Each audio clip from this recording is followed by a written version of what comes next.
ਦੇਸ਼ ਦੁਨੀਆ ਵਿੱਚ ਵੱਸਦੇ ਪੰਜਾਬੀਆਂ ਨੂੰ ਸਤਿ ਸ਼੍ਰੀ ਅਕਾਲ। ਮੈਂ ਰਜਿੰਦਰ ਸਿੰਘ ਬਿਲਗਾ, ਤੁਸੀਂ ਵੇਖ ਰਹੇ ਹੋ ਬਿਲਗਾ ਨਿਊਜ਼ ਆਨਲਾਈਨ ਚੈਨਲ। ਦੋਸਤੋ, ਤੁਹਾਡੇ ਲਈ ਇੱਕ ਇਹ ਤਾਜ਼ਾ ਖਬਰ ਹੈ ਕਿ ਬਿਲਗੇ ਦੇ ਸਰਦਾਰ ਮੋਹਨ ਸਿੰਘ ਬਿਲਗਾ ਯਾਦਗਾਰ ਹਾਲ ਵਿਖੇ ਸ਼੍ਰੀ ਗੁਰੂ ਰਵਿਦਾਸ ਮਹਾਰਾਜ ਜੀ ਦੇ 645ਵੇਂ ਗੁਰਪੁਰਬ ਦੇ ਸੰਬੰਧ ਵਿੱਚ ਇੱਕ ਸੈਮੀਨਾਰ ਕਰਵਾਇਆ ਗਿਆ। ਇਸ ਸੈਮੀਨਾਰ ਵਿੱਚ ਬਹੁਤ ਵੱਖ-ਵੱਖ ਬੁਲਾਰਿਆਂ ਨੇ ਆਪਣੇ ਵਿਚਾਰ ਪੇਸ਼ ਕੀਤੇ ਕਿ ਕਿਵੇਂ ਇਹ ਗੁਰਪੁਰਬ ਮਨਾਉਣਾ ਚਾਹੀਦਾ ਹੈ ਅਤੇ ਇਸ ਮੌਕੇ 'ਤੇ ਗੁਰੂ ਜੀ ਦੇ ਜੀਵਨ ਸੰਬੰਧੀ ਕਿਤਾਬਾਂ ਵੀ ਆਈਆਂ, ਸੰਗਤਾਂ ਨੂੰ ਵੰਡੀਆਂ ਗਈਆਂ। ਉੱਥੇ ਇੱਕ ਕਿਤਾਬ ਵੀ ਜਾਰੀ ਕੀਤੀ ਗਈ ਅਤੇ ਆਓ ਤੁਹਾਨੂੰ ਇਸ ਮੌਕੇ ਦੇ ਵੀਡੀਓ ਰਾਹੀਂ ਕੁਝ ਅੰਸ਼ ਅੱਜ ਸੁਣਾ ਦਿੰਦੇ ਹਾਂ ਅਤੇ ਇਸੇ ਤਰ੍ਹਾਂ ਇਸ ਪੂਰੇ ਪ੍ਰੋਗਰਾਮ ਦੀ ਲੜੀਵਾਰ ਅਸੀਂ ਇੱਕ ਤੋਂ ਵੱਧ ਕਿਸ਼ਤਾਂ ਕਰਕੇ ਤੁਹਾਨੂੰ ਬੁਲਾਰਿਆਂ ਦੇ ਵਿਚਾਰ ਸਰਵਣ ਕਰਾਵਾਂਗੇ ਅਤੇ ਆਓ ਸੁਣੋ ਇਸ ਮੌਕੇ ਦੇ ਕੁਝ ਬੁਲਾਰਿਆਂ ਦੇ ਵਿਚਾਰ।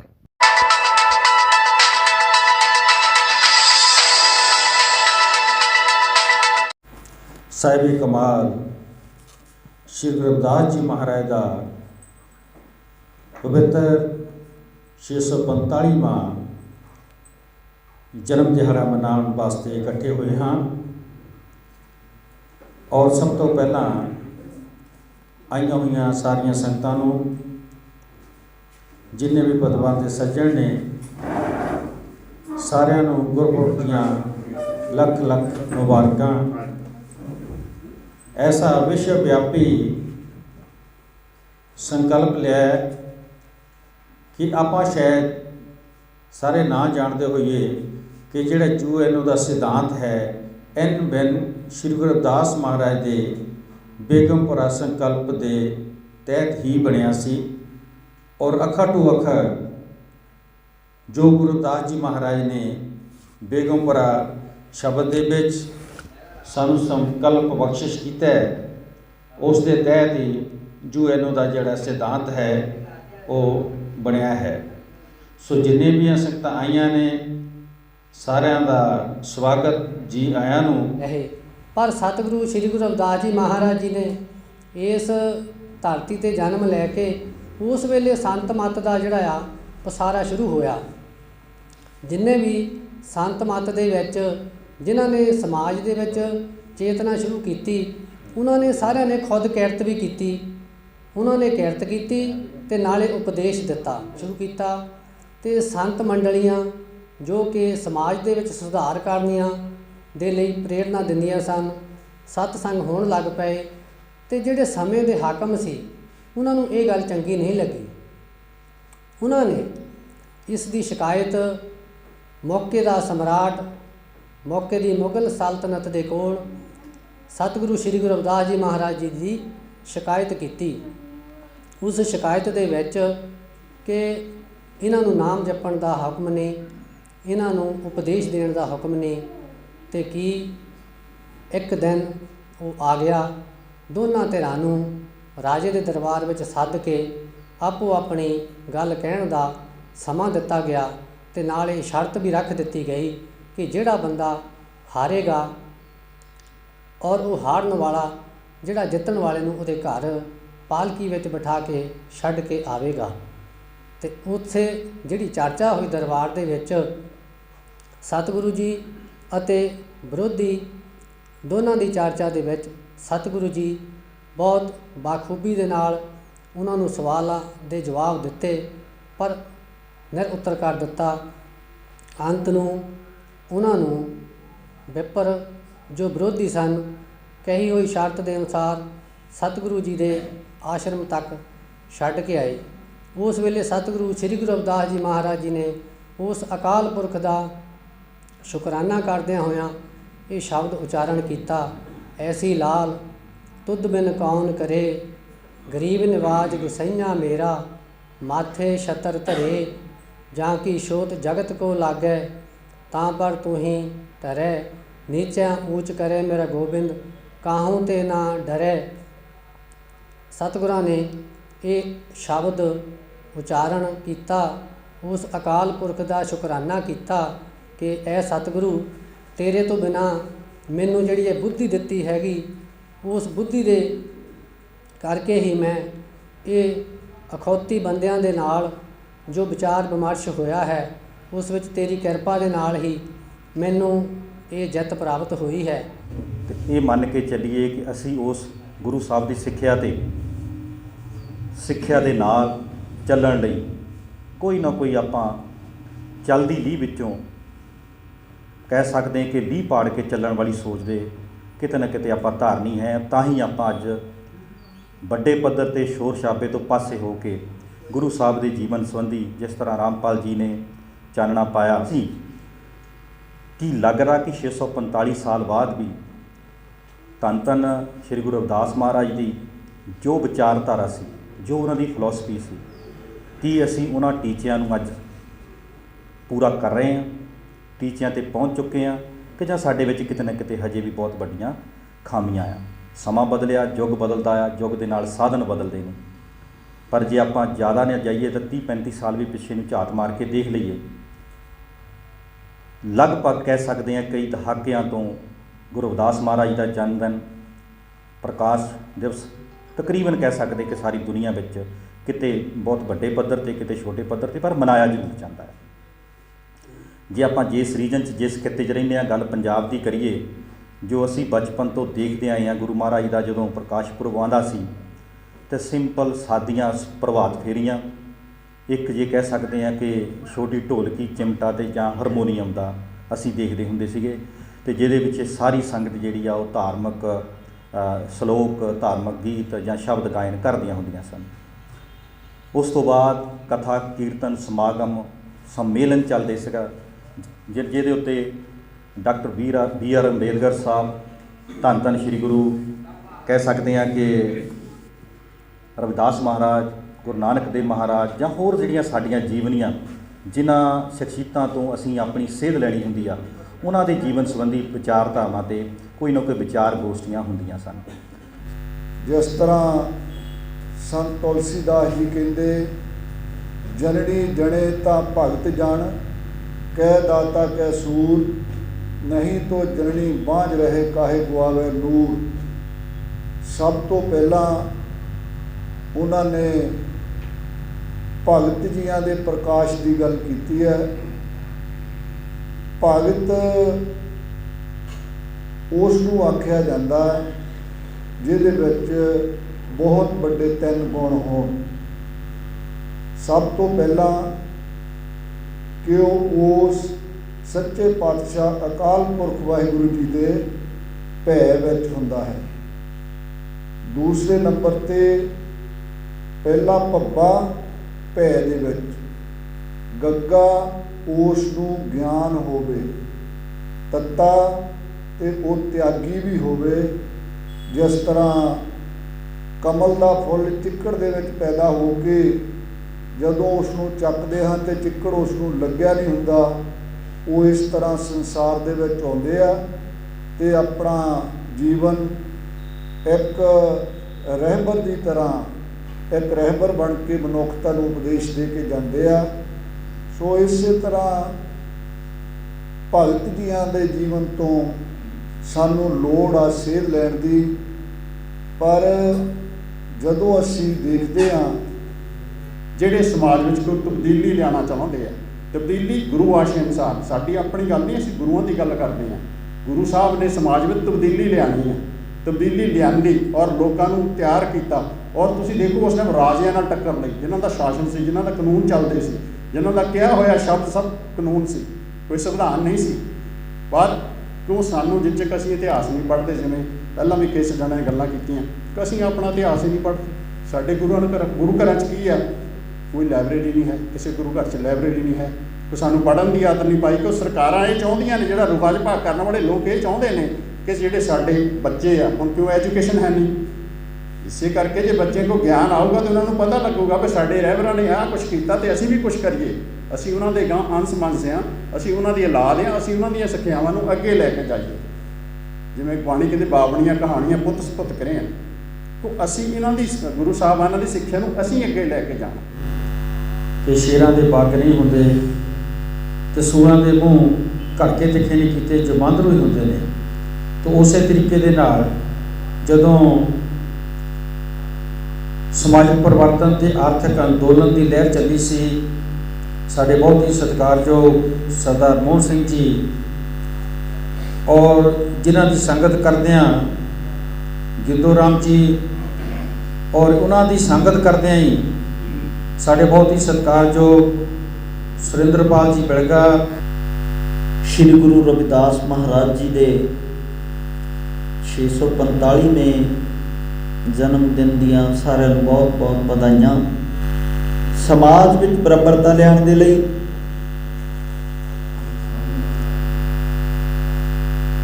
तो 645 ਸਾਲ ਉਹਨਾਂ ਨੇ ਸੁਪਨਾ ਸਿਰਜਿਆ ਸੀ ਬੇਗਮਪੁਰਾ ਸ਼ਹਿਰ ਵਸਾਉਣ ਦੇ ਲਈ।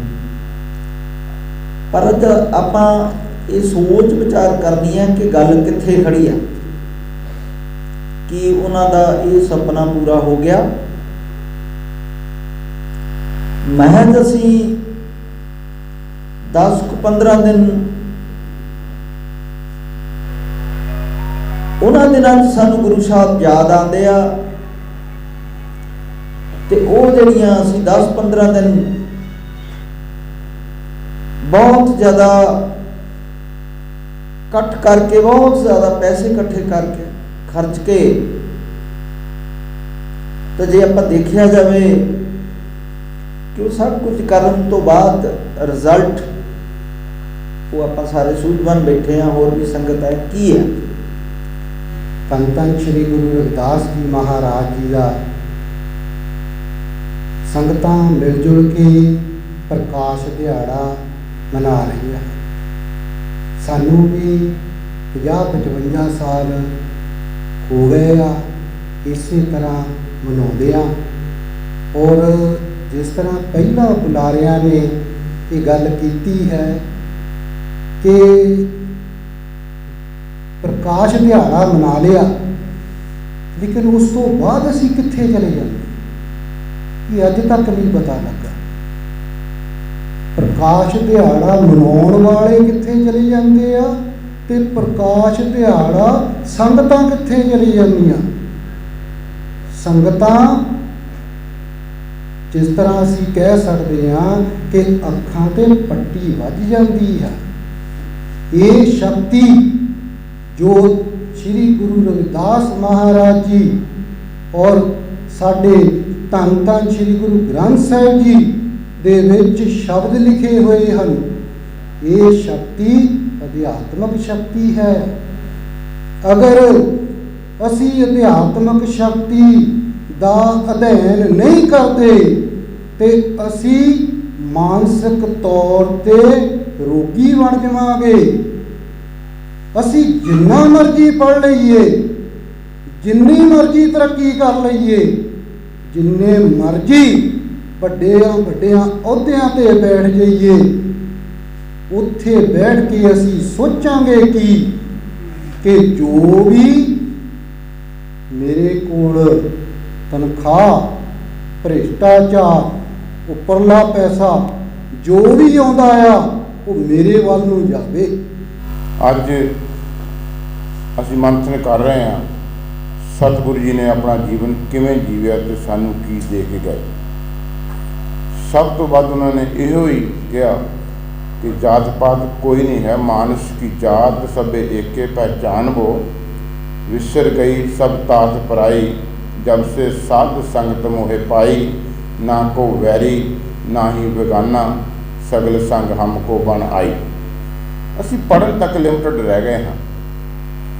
ਅਸੀਂ ਉਹਦੇ 'ਤੇ ਪਹਿਰਾ ਨਹੀਂ ਦਿੱਤਾ, ਅਸੀਂ ਉਹਦੇ ਪ੍ਰੈਕਟਿਸ ਨਹੀਂ ਕੀਤੀ। ਜੇ ਅਸੀਂ ਇਹ ਕਰ ਲੈਂਦੇ ਤਾਂ ਅੱਜ ਇਸ ਖਾਸ ਕਰਕੇ ਇੰਡੀਆ ਦੇ ਵਿੱਚ ਮੈਂ ਗੱਲ ਕਰਦਾ, ਜਾਤਾਂ ਪਾਤਾਂ ਦਾ ਕੋਈ ਇੰਨਾ ਵੱਡਾ ਜਾਲ ਨਹੀਂ ਸੀ ਹੋਣਾ। ਗੁਰੂਆਂ ਨੇ ਆਪਣੀ ਡਿਊਟੀ ਨਿਭਾਈ ਹੈ ਔਰ ਉਹ ਆ ਜਿਹੜੇ ਜੰਤਰ ਮੰਤਰ ਜਿਹੇ ਜਾਂ ਜਿਹੜੇ ਇਹਨਾਂ ਵਿੱਚ ਵਿਸ਼ਵਾਸ ਨਹੀਂ ਸੀ ਰੱਖਦੇ। ਜਿੱਦਾਂ ਗੁਰੂ ਅਰਜਨ ਦੇਵ ਜੀ ਨੂੰ ਤੱਤੀ ਤਵੀ 'ਤੇ ਬੈਠਣਾ ਪਿਆ, ਜੇ ਉਹ ਆਪਣੀ ਕਰਨੀ ਦੇ ਮਾਲਕ ਦਿਖਾ ਦੇ ਤਾਂ ਉਹ ਨਹੀਂ ਬੈਠ ਸਕਦੇ ਸੀ। ਉਹ ਉਸੇ ਵੇਲੇ ਮੁਗਲਾਂ ਦਾ ਮਾਈਂਡ ਚੇਂਜ ਕਰ ਸਕਦੇ ਸੀ ਕਿ ਤੁਸੀਂ ਇਹ ਕੰਮ ਨਾ ਕਰੋ, ਪਰ ਨਹੀਂ, ਇਹ ਕੰਮ ਹੋਣ ਦੀ ਵਜ੍ਹਾ ਕਰਕੇ ਅੱਜ ਅਸੀਂ ਉਹਨਾਂ ਨੂੰ ਸ਼ਾਂਤੀ ਦੇ ਪੁੰਜ ਵੀ ਜਾਣਦੇ। ਔਰ ਜੇ ਸਤਿਗੁਰੂ ਰਵਿਦਾਸ ਜੀ ਨੇ ਇੱਦਾਂ ਨਹੀਂ ਹੋਇਆ ਕਿ ਉਹ ਵੀ ਇੱਦਾਂ ਹੀ ਜਿਸ ਤਰ੍ਹਾਂ ਦਿਖਾਇਆ ਜਾ ਰਿਹਾ ਕਿ ਬਸ ਇੱਦਾਂ ਪੰਜਾ ਕੀਤਾ ਤੇ ਉਹਨਾਂ ਦੇ ਸਿਰ 'ਤੇ ਉਹ ਸ਼ਕਤੀ ਆ, ਇੱਦਾਂ ਦੀਆਂ ਗੱਲਾਂ ਨਹੀਂ ਕੋਈ ਹੋਈਆਂ।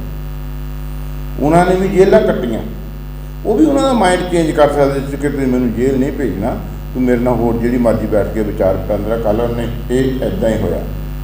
ਉਹਨਾਂ ਨੇ ਕੋਈ ਸ਼ਕਤੀਆਂ ਨਹੀਂ ਦਿਖਾ ਲਈਆਂ, ਉਹਨਾਂ ਨੇ ਆਪਣਾ ਜੀਵਨ ਆਪਣੇ 'ਤੇ ਜੋ ਟਿਕਾ ਕੇ ਦਿਖਾ ਲਿਆ ਕਿ ਅਸਲ ਜੀਵਨ ਇਸ ਤਰ੍ਹਾਂ ਦਾ ਹੋਣਾ ਚਾਹੀਦਾ ਕਿ ਜਿਹੜਾ ਸਰਬ ਦਾ ਭਲਾ ਮੰਗੇ, ਸਰਬੱਤ ਦਾ ਭਲਾ ਮੰਗੇ। ਅੱਜ ਅਸੀਂ ਉਹਨਾਂ ਦੇ ਜਨਮ ਦਿਨ ਦੀ ਖੁਸ਼ੀ ਵਿੱਚ ਬੈਠੇ ਹਾਂ ਕਿ ਇਹੋ ਜਿਹੀ ਇੱਕ ਹਸਤੀ ਸਾਡੇ ਵਿੱਚ ਆਈ ਜਿਨ੍ਹਾਂ ਨੇ ਆਪੇ ਦੀ ਪਰਵਾਹ ਨਾ ਕਰਦਿਆਂ ਹਾਂ ਸਭ ਦਾ ਭਲਾ ਮੰਗਿਆ। ਅੱਜ ਅਸੀਂ ਇੱਥੇ ਤੱਕ ਹੀ ਗੱਲ ਕਰਦੇ ਹਾਂ। ਉਸ ਅੱਜ ਦਾ ਦਿਨ ਸ੍ਰੀ ਗੁਰੂ ਰਵਿਦਾਸ ਜੀ ਮਹਾਰਾਜ ਜੀ ਦੇ ਜਨਮ ਦਿਨ ਦਾ ਸ਼ੁਭ ਦਿਹਾੜਾ ਹੈ। ਅਸੀਂ ਸਾਰੇ ਮਿਲ ਕੇ ਬੜੇ ਚਾਵਾਂ ਮਲਹਾਰਾਂ ਨਾਲ ਇਹ ਦਿਹਾੜਾ ਮਨਾਏ ਜਾ ਰਹੇ ਹਾਂ। ਜਿੱਥੇ ਅਸੀਂ ਇਹ ਦਿਹਾੜਾ ਬੜੇ ਚਾਵਾਂ ਨਾਲ ਮਨਾਉਂਦੇ ਆ, ਉੱਥੇ ਅਸੀਂ ਅੱਜ ਇੱਕ ਨਵਾਂ ਤਰੀਕਾ, ਨਵਾਂ ਸ਼ੁਭ ਕੰਮ ਸ਼ੁਰੂ ਕਰ ਰੱਖਿਆ। ਜਿਨ੍ਹਾਂ ਮੇਰੇ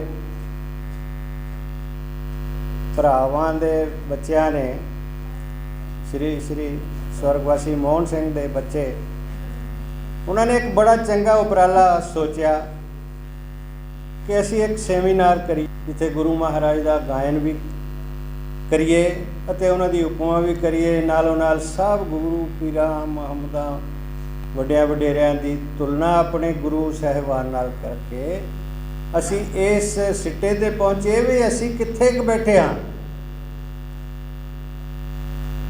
ਪਛੜੇ ਸਾਨੂੰ ਜਿਸ ਤਰ੍ਹਾਂ ਕਿਹਾ ਜਾਂਦਾ ਹੈ ਅੱਜ ਦੇ ਸਮਾਜ ਵਿੱਚ, ਅੱਜ ਦੇ ਯੁੱਗ ਵਿੱਚ ਜੋ ਯੁੱਗ ਅਸੀਂ ਸਮਾਂ ਬੀਤ ਰਿਹਾ ਹੈ, ਉਸ ਵਿੱਚ ਜਾਈਏ ਤਾਂ ਸਭ ਤੋਂ ਵੱਡੀ ਗੱਲ ਸਾਨੂੰ ਦਲਿਤ ਕਹਿ ਕੇ ਵਿਚਕਾਰਿਆ ਜਾਂਦਾ ਹੈ।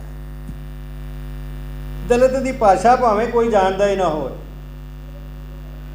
ਕਿਸੇ ਦਫ਼ਤਰ ਵਿੱਚ ਜਾ ਕੇ ਪੁੱਛ ਲਓ, ਉੱਥੇ ਵੀ ਦਲਿਤ ਸ਼ਬਦ ਕਹਿੰਦਾ ਇੱਕੋ ਤਰ੍ਹਾਂ ਬੈਠਦੇ, ਇੱਕੋ ਤਰ੍ਹਾਂ ਕੰਮ ਕਰਦੇ, ਇੱਕੋ ਤਰ੍ਹਾਂ ਰੋਟੀ ਖਾਂਦੇ, ਇੱਕੋ ਤਰ੍ਹਾਂ ਅਸੀਂ ਲਿਖਦੇ ਪੜ੍ਹਦੇ ਹਾਂ, ਉਹ ਇੱਕੋ ਤਰ੍ਹਾਂ ਅਸੀਂ ਅਫਸਰਾਂ ਨੂੰ ਜਵਾਬ ਦਿੰਦੇ ਹਾਂ। ਦਲਿਤ ਸ਼ਬਦ ਸਾਡੇ ਲਈ ਫੇਰ ਅਸੀਂ ਲੁਕ ਨਹੀਂ ਸਕਦੇ ਇਸ ਸ਼ਬਦ ਤੋਂ, ਕਿਉਂਕਿ ਸਾਡੇ ਮਾਪਿਆਂ ਤੋਂ ਵੀ, ਉਹਨਾਂ ਦੇ ਵੀ ਮਾਪੇ, ਸਾਡੇ ਦਾਦੇ ਪੜਦਾਦਿਆਂ ਤੋਂ ਇਹ ਸ਼ਬਦ ਇੱਕ ਤਰ੍ਹਾਂ ਨਾਲ ਲਾਹਨਤ ਹੈ। ਕਦੋਂ ਇਸ ਲਫ਼ਜ਼ ਤੋਂ ਅਸੀਂ ਛੁਟਕਾਰਾ ਪਾਵਾਂ। ਅੱਜ ਆਪਾਂ ਗੱਲ ਖਾਸ ਤੌਰ 'ਤੇ ਗੁਰੂ ਰਵਿਦਾਸ ਜੀ ਦੀ ਕਰੀਏ। ਜਿੱਦਾਂ ਜੱਕੂ ਸਾਹਿਬ ਕਹਿ ਗਏ, ਮੈਂ ਕਹਿੰਦਾ ਜੀ ਲੱਖ ਢੋਲੀਆਂ ਅਰਸ਼ਾਂ ਨੇ ਵਜਾ ਕੇ ਮਸਲਾ ਕੋਦੇ ਨਹੀਂ ਕਦੇ। ਉਹਦੇ ਵਿੱਚ ਅਸੀਂ ਬਹੁਤ ਕੁਛ ਵਿਗਿਆਨ ਤੋਂ ਪਰੇ ਦੀਆਂ ਗੱਲਾਂ ਕਰ ਸਕਦੀਆਂ ਨੇ, ਜਿਹੜੀਆਂ ਅੱਜ ਹੋ ਸਕਦੀਆਂ ਨਾ, ਜਿਹੜੀਆਂ ਪਹਿਲਾਂ ਤੇ ਨਾ ਬਾਅਦ ਦੇ ਵਿੱਚ। ਝੂਠ ਬੋਲਣ ਨੂੰ ਤਾਂ ਡਾਕਟਰਾਂ ਦੀ ਕਾਨਫਰੰਸ ਦੇ ਵਿੱਚ ਸਾਡਾ ਪ੍ਰਧਾਨ ਮੰਤਰੀ ਮੋਦੀ ਕਹੀ ਜਾਂਦਾ ਵੀ ਦੇਖੋ ਜੀ ਸਾਇੰਸ ਨੇ ਅੱਗੇ ਬਹੁਤ ਤਰੱਕੀ ਕਰ ਲਈ ਸੀ, ਵੀ ਬੰਦੇ ਤੇ ਹਾਥੀ ਦਾ ਸਿਰ ਲਾਤਾ ਸੀ। ਡਾਕਟਰ ਡਰੇ ਹੋ ਮੁਰੇ ਵਿਚਾਰੇ, ਉਹਨਾਂ ਨੂੰ ਪਤਾ ਵੀ ਬੰਦੇ ਤੇ ਹਾਥੀ ਦਾ ਸਿਰ ਨਹੀਂ ਲੱਗ ਸਕਦਾ, ਪਰ ਉਹ ਡਰੇ ਹੋ, ਚੁੱਪ ਕੀਤੇ, ਉਹ ਬੋਲਦੇ ਕੋਈ ਨਹੀਂ। ਇਸ ਕਰਕੇ ਸਾਨੂੰ ਅੱਜ ਜੇ ਅਸੀਂ ਜਾਤੀ ਪਾਤ ਤੋਂ ਨਿਕਲਣਾ, ਜੇ ਅਸੀਂ ਊਚ ਨੀਚ ਮੁਕਾਉਣੀ ਆ, ਅਤੇ ਜੇ ਅਸੀਂ ਇਹ ਸਾਰਾ ਕੁਛ ਹਾਕਮਾਂ ਨਾਲ ਅੱਖ ਮਿਲਾ ਕੇ ਗੱਲ ਕਰਨੀ, ਅਸੀਂ ਆਪਣਾ ਜੀਵਨ ਪੱਧਰ ਉੱਚਾ ਚੁੱਕਣਾ, ਤਾਂ ਫਿਰ ਸਾਨੂੰ ਸਹੀ ਮਾਇਨਿਆਂ ਦੇ ਵਿੱਚ ਉਸ ਬਰਾਬਰਤਾ ਵਾਲੇ ਸਮਾਜ ਵੱਲ ਨੂੰ ਤੁਰਨਾ ਪੈਣਾ ਜਿਹਦਾ ਸੁਨੇਹਾ ਗੁਰੂ ਰਵਿਦਾਸ ਜੀ ਨੇ ਦਿੱਤਾ ਸੀ। ਇਹ ਮਤਲਬ ਉਦੋਂ ਇਲਾਵਾ ਕੁਛ ਨਹੀਂ। ਇਸ ਬੁਰਜੂਆ ਪ੍ਰਬੰਧ ਦੇ ਵਿੱਚ ਤੁਸੀਂ ਸਵਾਲ ਹੀ ਨਹੀਂ ਪੈਦਾ ਹੁੰਦਾ ਵੀ ਤੁਸੀਂ ਕਹੋ ਇੱਥੇ ਊਚ ਨੀਚ ਧਰਮਾਂ ਤੀਜਾ ਦਾ ਕੁਝ ਵੀ।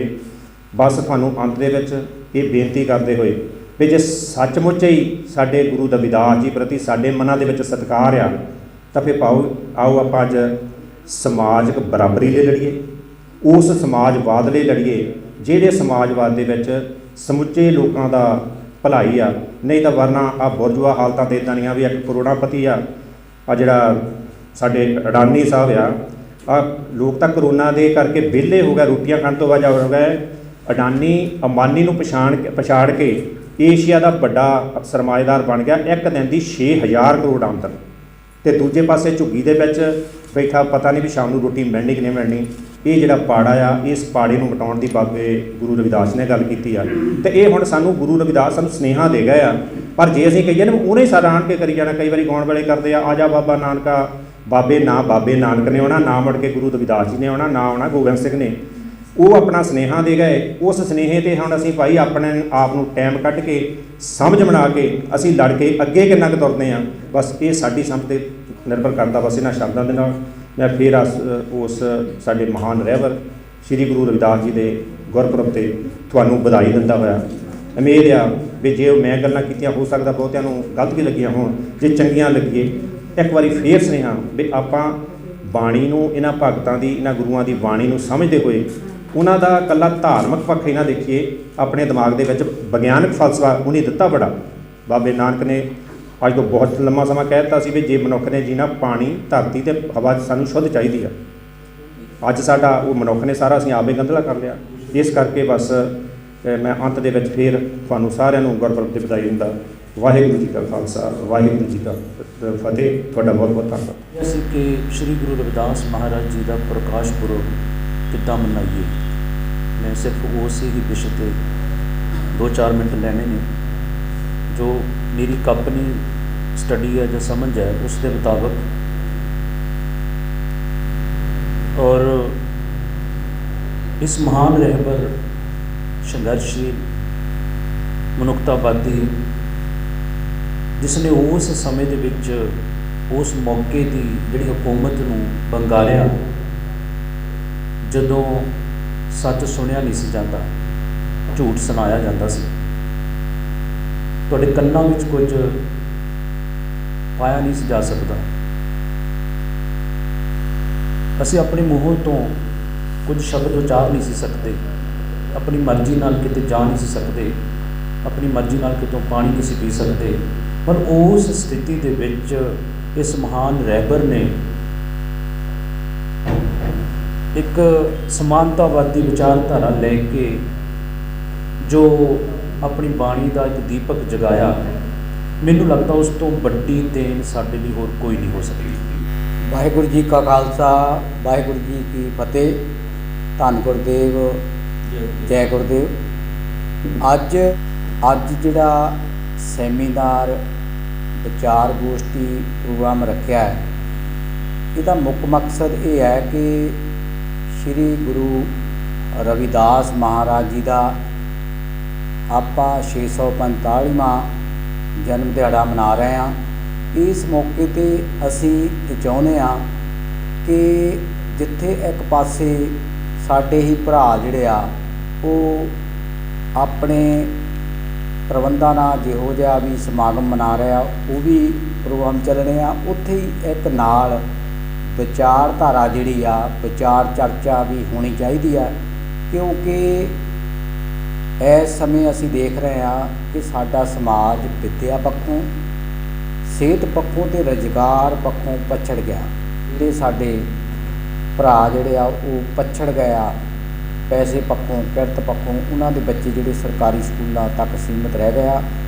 ਸਰਕਾਰੀ ਸਕੂਲਾਂ ਵਿੱਚ ਹੀ ਆਪਾਂ ਸਾਰੇ ਪੜ੍ਹੇ ਹਾਂ, ਅਤੇ ਮੇਰਾ ਵਿਸ਼ਵਾਸ ਆ ਕਿ ਆਪਾਂ ਅਗਰ ਇਕੱਠੇ ਹੋ ਕੇ ਸਰਕਾਰੀ ਸਕੂਲਾਂ ਵੱਲ ਧਿਆਨ ਦੇਈਏ ਤਾਂ ਅਸੀਂ ਉੱਥੇ ਪੜ੍ਹਾਈ ਦਾ ਮਿਆਰ ਪਹਿਲਾਂ ਵਾਂਗੂ ਕਾਇਮ ਕਰ ਸਕਦੇ ਹਾਂ, ਅਤੇ ਜਿਹੜੇ ਸਾਡੇ ਪੜ੍ਹਾਈ ਤੋਂ ਪਛੜ ਰਹੇ ਬੱਚੇ ਆ ਉਹਨਾਂ ਨੂੰ ਵਿੱਦਿਆ ਹਾਸਲ ਹੋ ਸਕਦੀ ਆ।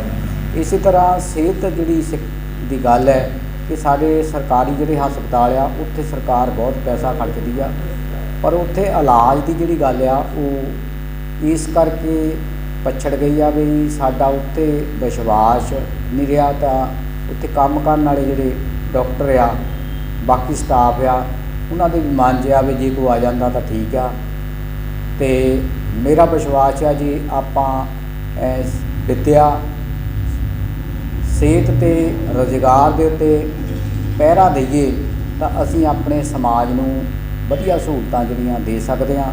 ਅਤੇ ਇਸੇ ਤਰ੍ਹਾਂ ਜੇ ਅਗਰ ਆਪਾਂ ਸਾਲ ਵਿੱਚ 2-4 ਵਾਰੀ ਮੰਥਨ ਕਰੀਏ, ਅਪ੍ਰੈਲ ਮਹੀਨੇ ਵਿੱਚ ਡਾਕਟਰ BR ਅੰਬੇਦਕਰ ਜੀ ਦਾ ਜਨਮ ਦਿਹਾੜਾ ਆਉਣਾ, ਉਸ ਵੇਲੇ ਵੀ ਇਸੇ ਤਰ੍ਹਾਂ ਆਪਾਂ ਜੁੜਾਂਗੇ। ਅਤੇ ਲੋੜ ਆ ਆਪਾਂ ਨੂੰ ਸਮੇਂ-ਸਮੇਂ ਨਾਲ ਜੁੜ ਕੇ ਇਹੋ ਜਿਹੇ ਜਿਹੜੇ ਆ ਵਿਚਾਰ ਗੋਸ਼ਟੀਆਂ ਕਰਨ ਦੀ, ਜਿਹਦੇ ਵਿੱਚੋਂ ਹੱਲ ਨਿਕਲੂਗਾ ਕਿ ਜਿੱਦਾਂ ਸਤਨਾਮ ਸਿੰਘ ਕਲੇਰ ਜੀ ਨੇ ਗੱਲ ਕੀਤੀ ਆ ਵੀ ਹੱਲ ਦਾ ਜਿਹੜਾ ਆ ਘੱਟ ਵਿਚਾਰ ਆਏ ਆ। ਅਤੇ ਮੈਂ ਇਹੀ ਇਸ ਮੌਕੇ 'ਤੇ ਕਹਿੰਦਾ ਵੀ ਜੇ ਆਪਾਂ ਥੋੜ੍ਹੇ ਜਿਹੇ ਬੰਦੇ ਵੀ ਜੁੜ ਕੇ ਇੱਦਾਂ ਹੀ ਲਗਾਤਾਰ ਚੱਲੀ ਗਏ, ਜਿੱਦਾਂ ਅਸੀਂ ਪਿਛਲੇ 2-3 ਸਾਲ ਤੋਂ ਵਿੱਦਿਆ ਦੇ ਖੇਤਰ ਦੇ ਵਿੱਚ ਜਿਹੜਾ ਇਕੱਠੇ ਚੱਲ ਰਹੇ ਹਾਂ, ਸਕੂਲਾਂ 'ਚ ਅਸੀਂ ਕੁਝ ਜਿਹੜੀ ਸਮਰੱਥਾ ਮੁਤਾਬਕ ਰੱਖ ਕੇ ਟੀਚਰ ਤਾਂ ਬੱਚਿਆਂ ਦੀ ਮਦਦ ਕਰ ਰਹੇ ਹਾਂ। ਅਤੇ ਇਸੇ ਹੀ ਹਾਲ ਸਰਦਾਰ ਮੋਹਨ ਸਿੰਘ ਬਿਲਗਾ ਯਾਦਗਾਰ ਹਾਲ ਦੇ ਵਿੱਚ ਟਿਊਸ਼ਨ ਦਾ ਅਸੀਂ ਜਿਹੜਾ ਕੰਮ ਕੀਤਾ ਹੈ। ਅਤੇ ਕੁੜੀਆਂ ਦੇ ਸਕੂਲੇ ਅਸੀਂ ਜਿਹੜਾ ਆ +2 ਦੇ ਵਿੱਚ ਗਰੁੱਪ ਜਿਹੜਾ ਸਾਇੰਸ ਗਰੁੱਪ ਸਾਰੇ ਸਾਥੀਆਂ ਨੇ ਰਲ ਕੇ ਜਿਹੜੀ ਆ ਮਿਹਨਤ ਕੀਤੀ ਆ। ਅਤੇ ਇੱਦਾਂ ਹੀ ਆਪਾਂ ਜਿਹੜਾ ਤੁਰੇ ਗਏ ਤਾਂ ਮੈਨੂੰ ਵਿਸ਼ਵਾਸ ਆ ਕਿ ਰਿਜ਼ਲਟ ਚੰਗੇ ਆਉਣਗੇ। ਸਮਾਂ ਬਹੁਤ ਹੋ ਗਿਆ ਅਤੇ ਇੱਕ ਵਾਰ ਫਿਰ ਤੁਹਾਡਾ ਬਹੁਤ ਬਹੁਤ ਧੰਨਵਾਦ। ਤੁਸੀਂ ਅੱਜ ਦੇ ਇਸ ਮੌਕੇ 'ਤੇ ਜਿਹੜਾ ਸਮਾਂ ਕੱਢਿਆ ਆ, ਅਤੇ ਅਗਾਂਹ ਵੀ ਆਸ ਕਰਦਾ ਹਾਂ ਕਿ ਤੁਸੀਂ ਇਸੇ ਤਰ੍ਹਾਂ ਸਹਿਯੋਗ ਦਿੰਦੇ ਰਹੋਗੇ। ਧੰਨਵਾਦ। ਤੁਸੀਂ ਦੇਖ ਰਹੇ ਸੀ ਬਿਲਗਾ ਨਿਊਜ਼ ਆਨਲਾਈਨ ਚੈਨਲ।